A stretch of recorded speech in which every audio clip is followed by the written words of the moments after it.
Hey guys, free pick time. All right, back with another free play. So today I have a baseball play for you guys. I know yesterday I said I wasn't going to do a free pick today, but I decided free picks are more important than lunch. So that's what we're doing today. Yesterday, guys, we just kept the train rolling in Masterclass. We've now won 9 of our last 10 days with another winner yesterday. Consensus Group has won 13 out of its last 14 plays. Yesterday, very rare day. Okay, we had 3 plays in Consensus Group. Most days, 1 pick, sometimes 2 plays, and a few times a year, 3 picks.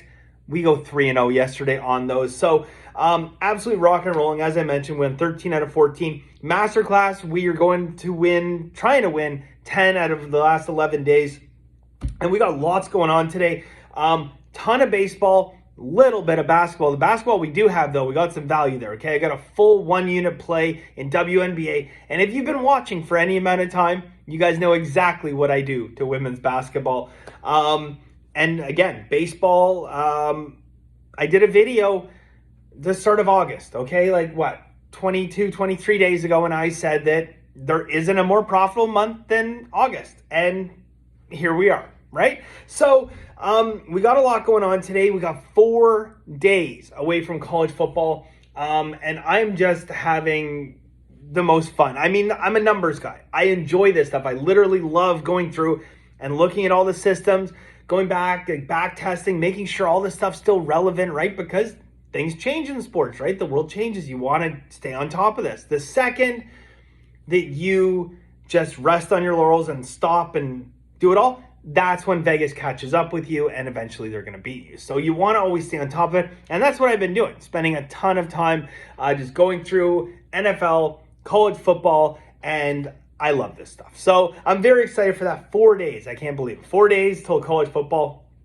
and go from there. So yesterday, couple things. One, we lost our free play, which was the under, not even close, like just blown out of the water on that one. So we lost that free pick. I did a video, and you guys probably seen the video and the response. I did a video where I said, look, Washington is going to, break this streak that Baltimore had of winning 24 straight games. It's going to end today. And sure enough, it did. But I also said, look, I'm not going to bet it because jumping in front of these streaks is insanity. If you want to go back and watch those videos, you can. But, suffice to say, it was the right call. We didn't bet it, but totally okay with that because, again, people go broke pretty quickly betting against crazy streaks like this. So if you're interested in full card, benderwins.com. Okay, I mentioned you get a full month from the day you join. I get asked that every day. It doesn't matter what day you join, you get a full month. So if you're interested in getting going, take advantage of some of this baseball we got. Our big WNBA play going today and start a football season, benderwins.com. And for $3 a day, I can promise you are not going to find a better value out there. And we got all the educational videos, yada, yada, yada. So one last thing before we jump into today's play. And I want to talk and expand on something that I mentioned before. And this is very, very important that you hear what I'm about to tell you guys, because it's one of the biggest mistakes that sports bettors make. And that is confusing value and winning. Okay, so too many people are basically looking at games and saying which team is going to win. And that is an incorrect way of looking at sports, okay? If you literally just look at a game and say, well, what team's going to win? You're going to lose money over the long term. And I know that sounds like counterintuitive because you think, well, all you have to do to win a sports betting is just pick winners, right? Well, if you're betting against the spread, sure. But if you're talking money line plays, baseball, things of that nature, it doesn't work that way. And I'm going to give you a prime example of an actionable game today, okay? Or non-actionable, I should say. So we have the New York Mets and Atlanta. Someone walks up to me in the street and says, Bender, who's going to win that game? Atlanta. You'd be crazy not to say Atlanta's going to win. So now that guy's asked me, who's going to win, Bender? I said Atlanta. So he goes, great. Bender told me Atlanta. And he runs to the window and he bets it. And he's going to win 65% of the time. And 65% of the time, he'll be like, wow, that Bender guy's really good. And 35% of the time, it's going to lose. Okay. But here's the thing.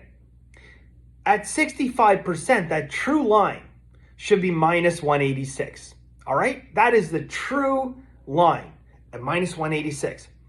The problem is that he has to pay minus 215 because that is the line today.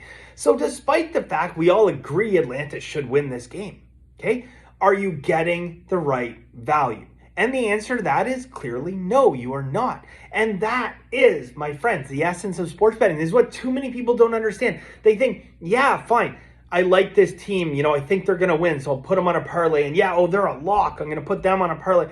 And blah, blah, blah, blah, blah. You're getting taxed already on these tickets, okay? The massive house edges that we have on parlays. Topic for a different day, okay?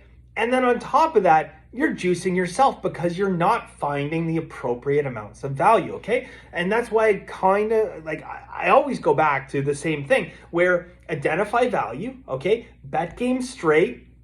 And over the long term, if you're practicing bankroll management, you're going to win a lot of money. You don't have to be afraid of these large favorites as long as they have value. But in looking at this play in Atlanta today, the line's overjuiced. Now, is there value on the other side? No, not really. Because, what line are you going to get on the other side of this one? Plus 185 somewhere? That's pretty much the true line. So you're not going to bet that because that's a long-term break-even proposition. And you're certainly not going to bet Atlanta. This is a line that's very well priced by the books because they know they're going to get more money bet on Atlanta. So if Atlanta wins 65% of the time, Vegas pays out that 65. But the 35% of time where New York Mets win this game, Vegas gets paid and paid big. All right. And this is the problem with the perception of, I just need to pick winners. No, you don't. You need to find value. There's a big difference, guys. And that is the difference between what amateurs do and what professionals do in sports betting. All right. So for today's play, we're going to take one with a little bit of juice. But this one does have value. All right. We're going to go with Seattle, who should win this game 64% of the time. The true line on that should be minus 178. We have minus 155, as low as minus 153 at Pinnacle, although most of the odds I'm seeing right now are kind of bunched all around the minus 155, minus 153 range. But shop around always, okay? There is a couple steam bets on there, guys. I've got a few systems. Fairly confident in my capping of this game. That is the play, guys. There's absolutely value here, but again, in closing, if you're interested in full card, BenderWins.com, a lot of value. We're going for 10 winning days out of our last 11 in Masterclass, and we've won 13 out of 14 consensus group plays. So to say we're on fire right now is a little bit of an understatement. I think I'll probably do another follow-up video to the whole concept of, finding value versus just trying to find winners, because it is such an important part of long-term winning in sports betting, and just way too many people doing this the wrong way. All right, guys, best of luck. We'll see you soon.